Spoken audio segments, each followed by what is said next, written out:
사랑하는 은혜와 진리 장로교회 교우 여러분, 어젯밤도 평안하셨습니까? 오늘도 주님의 신실한 일꾼이 되어 주님을 위해 귀하게 쓰임받는 저와 여러분이 되시기를 주님의 이름으로 축원합니다. 오늘 새벽에 만나 본문은 고린도후서 12장 1절에서 21절입니다.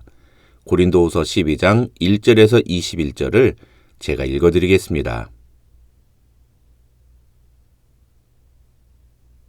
무익하나마 내가 부득불 자랑하노니 주의 환상과 계시를 말하리라. 내가 그리스도 안에 있는 한 사람을 아노니 그는 14년 전에 셋째 하늘에 이끌려간 자라.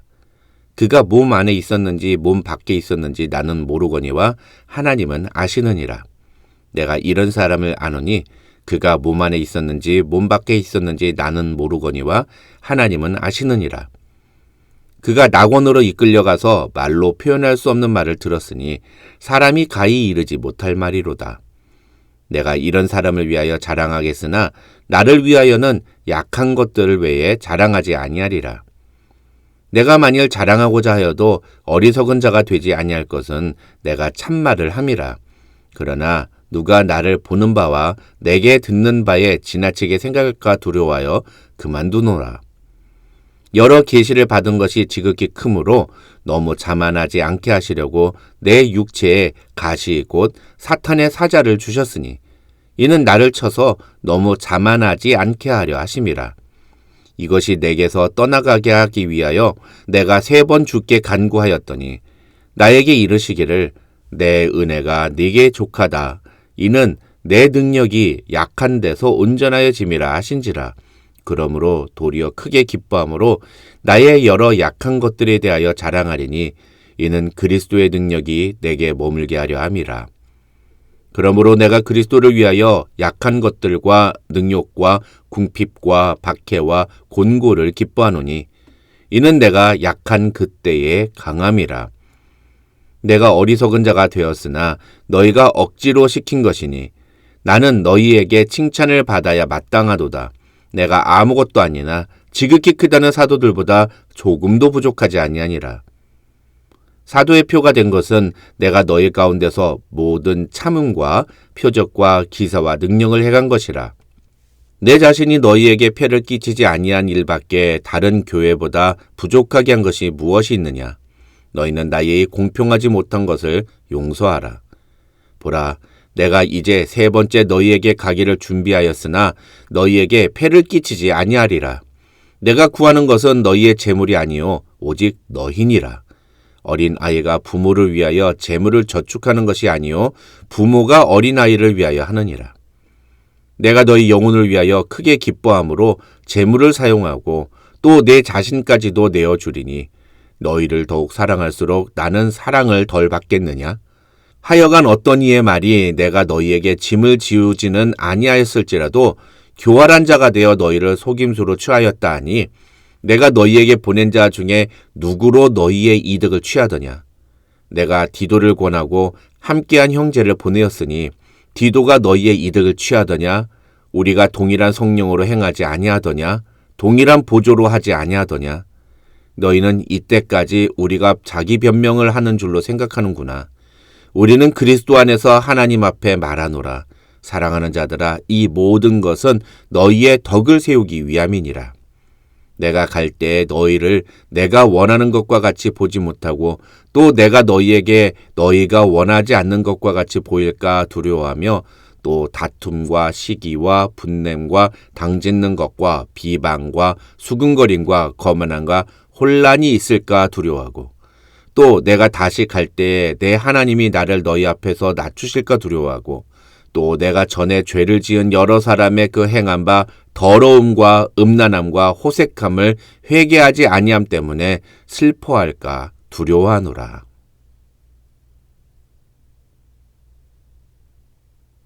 오늘 본문인 고린도서 12장은 1절로 11절과 12절부터 21절 이렇게 크게 두 부분으로 나뉩니다. 이 두 부분은 주제가 완전히 다른데 먼저 1절로 11절은 어제 다룬 11장 16절로 33절과 내용이 이어집니다. 앞선 11장 16절로 33절에서 바울은 세상적인 기준에서 봐도 자신은 전혀 꿀릴 것이 없는 사람이라는 것을 이야기합니다. 그러나 바울은 그런 것들보다 자신은 주님을 위해 자신이 수고하고 헌신한 것, 그리고 목회를 위해 고민하고 자신이 약한 자가 된 것을 자랑한다고 말합니다. 왜냐하면 그런 것들이 진짜로 자신이 그리스도의 일꾼이라는 것을 증명하는 증거들이기 때문이라는 것입니다. 그러면서 오늘 본문인 12장 1절로 2절에서 바울은 자신이 경험한 영적인 체험들에 이야기합니다. 12장 1절로 11절은 바로 그 바울이 체험한 영적인 체험들에 대한 이야기입니다. 이 1절로 11절에서 바울이 소개하는 자신의 영적인 체험은 바로 셋째 하늘에 갔다 왔다는 것입니다. 4절에서 바울은 그것을 낙원이라고 표현하고 있습니다만 솔직히 말하면 자신도 그것이 정확하게 무엇인지 모른다고 말합니다. 하지만 5절에서 바울은 내가 다른 사람들을 위해서는 이런 체험을 자랑할 수 있지만 나를 위해서는 이런 것들이 아니라 오히려 내가 약한 것을 자랑하겠다고 말합니다. 이 말의 의미를 해석하면 이런 신비한 영적인 체험들을 다른 사람들의 신앙을 돕기 위해서는 이야기할 수 있을지 모르지만 그런 건 자기에게 아무런 유익이 없다는 뜻입니다. 오히려 자기 신앙에 진짜 도움이 되는 건 어떤 거냐? 자기가 얼마나 약한 존재인지를 아는 것이다. 바울은 이렇게 말합니다. 왜 자기가 얼마나 약한지를 아는 것이 우리의 신앙에 도움이 될까요? 9절과 10절에서 바울은 그것을 우리가 약할 때 그리스도의 능력이 우리 안에 머물러서 우리를 강하게 만들기 때문이라고 설명합니다. 그렇다면 여기서 약하다는 것은 무슨 의미일까요? 7절에서 바울은 그것을 육체의 가시라고 표현했습니다. 학자들은 이것을 바울의 질병, 즉 간질이라고 설명합니다. 설교 시간에 간질이 일어나서 막 쓰러지는 담임 목사를 보면 여러분은 어떻겠습니까? 바울이 그런 사람이었다는 겁니다. 그런데 그런 부끄럽고 남에게 절대로 말할 수 없는 비밀 같은 이야기를 오히려 바울은 자랑거리라고 말하고 있는 겁니다. 왜 그렇습니까? 그런 약함 때문에 바울은 자신이 그리스도만을 의지하고 그리스도께 복종하기 때문이라는 것입니다. 약한 사람은 의지할 수밖에 없습니다. 그래서 어떤 목사님은 약해도 쓰임받는 것이 아니라 약해야 쓰임받는다고 설명하기도 했습니다. 자기가 강하면 예수님이 나를 통해 일하시기가 어렵다는 것입니다. 자기가 대단하면 예수님의 능력을 의지하지 않습니다. 사실 고린도 교회가 그랬습니다. 고린도전서를 다루면서 제가 설명드렸습니다만 고린도 교회는 모든 언변과 모든 지식에 풍족하고 모든 은사에 부족함이 없는 그런 교회였습니다. 그러다 보니 고린도 교회 교인들은 자신만만했습니다. 심지어 바울조차도 우습게 알았습니다. 그런 고린도 교회에 어떤 일이 벌어졌습니까?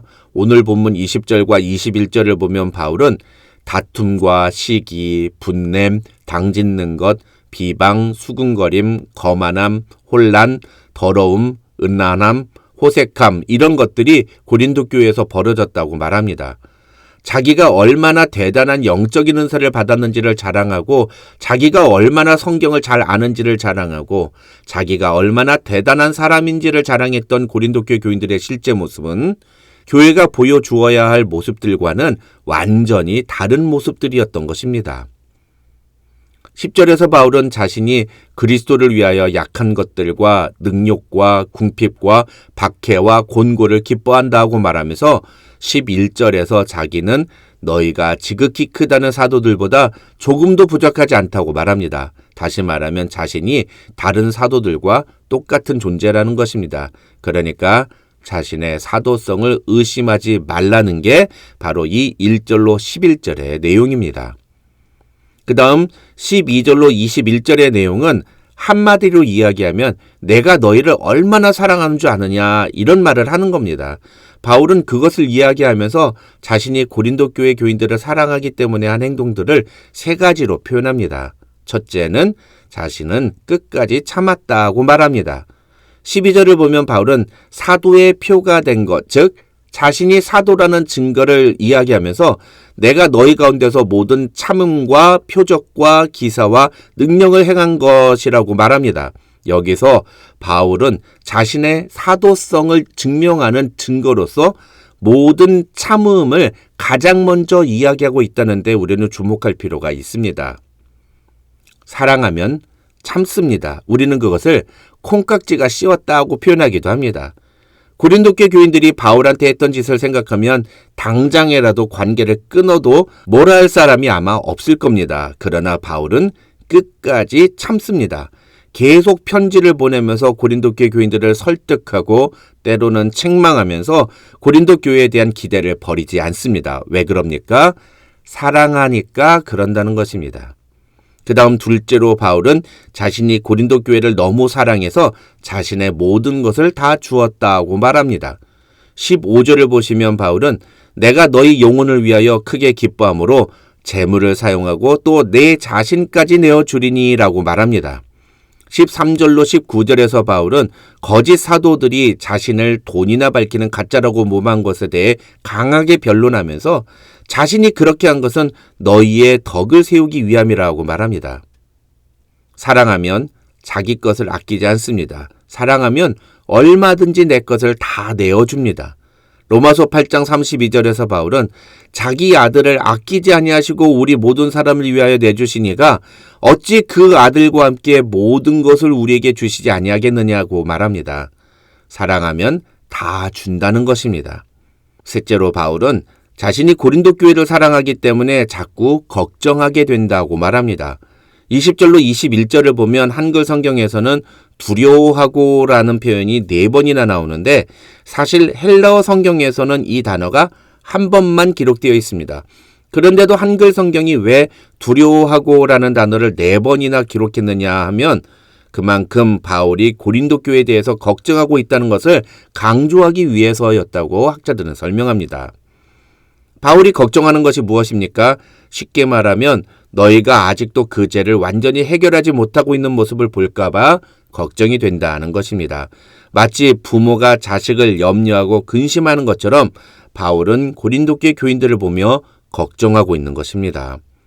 결론적으로 오늘 본문을 통해 우리는 참된 그리스도인의 권위는 어떤 신비한 영적 체험의 유무에 있지 않다는 것을 기억해야 합니다. 그리스도인의 참된 권위는 사랑에 있습니다. 그리스도인은 주님께서 우리를 사랑하신 그 사랑을 실천할 때에 진정으로 영적인 권위를 소유하게 됩니다. 그리스도의 십자가를 본받는 약함이 우리를 온전하게 합니다. 우리가 약할 때 우리가 예수 그리스도를 의지함으로 주님의 능력을 힘입어 사역할 수가 있는 것입니다. 저와 여러분 모두 그리스도를 온전히 의지함으로 그를 통해 하나님의 능력을 나타내는, 그래서 우리 주변에 있는 모든 사람들을 사랑함으로 그들을 섬기는 하나님의 사람들이 되시기를 주님의 이름으로 축원합니다.